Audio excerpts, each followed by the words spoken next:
എനിക്ക് വേറൊരു കാര്യം കൂടെ പറയാനുള്ളത്, ഞാൻ പറഞ്ഞില്ലേ, ഞാൻ അടുത്ത ഞായറാഴ്ച, അതായത് 17-ാം തീയതിയാണ് ഞാൻ ഇവിടുന്ന് പോകണം. 15-ാം തീയതി ഞായറാഴ്ച ഞാൻ ഇവിടുന്ന് കോയമ്പത്തൂർ പോവുക. അപ്പോൾ 16-ാം തീയതി ആയിരിക്കും നമ്മുടെ ഫസ്റ്റ് GFC. അപ്പോൾ അതിനുശേഷം ഫ്രീ ടൈം കിട്ടുവാണെങ്കിൽ ഡോക്ടറിനോട് നിങ്ങൾ പറഞ്ഞ ചോദ്യങ്ങളെല്ലാം ഞാൻ ചോദിക്കാമെന്ന് പറഞ്ഞ്. അപ്പോൾ ഞാൻ ചോദ്യങ്ങളൊക്കെ ഞാൻ കുറച്ച് പ്രിപ്പയർ ചെയ്ത് വെച്ചിട്ടുണ്ട്.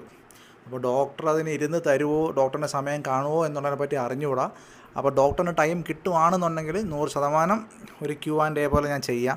പിന്നെ ഡോക്ടർ എൻ്റെ അടുത്ത് ഇപ്പോൾ ചെറിയ പിണക്കമുണ്ടെന്നാണ് തോന്നുന്നത്. കാര്യം അറിഞ്ഞോ അറിയാതെയോ നമ്മൾ കാരണം അവർക്ക് ഒരുപാട് പേരുദോഷം ഉണ്ടായി. അവർക്ക് അത് നല്ല വിഷമമുണ്ട്. ആ ഒരു സ്വെല്ലിങ്ങിൻ്റെ വീഡിയോ നന്നായിട്ട് വൈറലായിപ്പോയി. അത് അവരെ ഒരുപാട് ബാധിച്ച്.